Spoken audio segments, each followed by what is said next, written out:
আসসালামু আলাইকুম আমার প্রিয় বন্ধুরা, এ দেখেন পানি, এ দেখেন। বাসা ভাড়া থাকলে পানি থেকে নুন পর্যন্ত কিনা, কিন্তু আপনার ইনকাম কোথায়, কামাই কোথায়?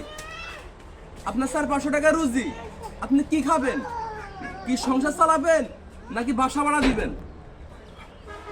আমার মাথায় কিছু ঢুকে না। আমি কিভাবে থাকবো, কিভাবে বাসা ভাড়া দিমু, কিভাবে আমি পানি কিনবো? এ দেখেন পানি, এ দেখেন পানি।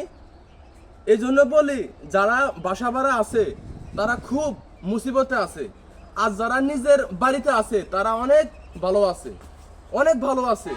সে তুলনা মানে আমাদের তুলনা যারা বাড়িতে থাকেন তারা প্রত্যেক গুণে গুণে ভালো আছেন।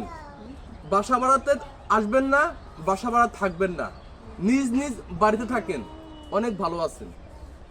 এই যে দেখছেন না, এই যে পানি, দুদিন পর পরে পানি লাগে, দুদিন পর পরে পানি লাগে, বুঝছেন?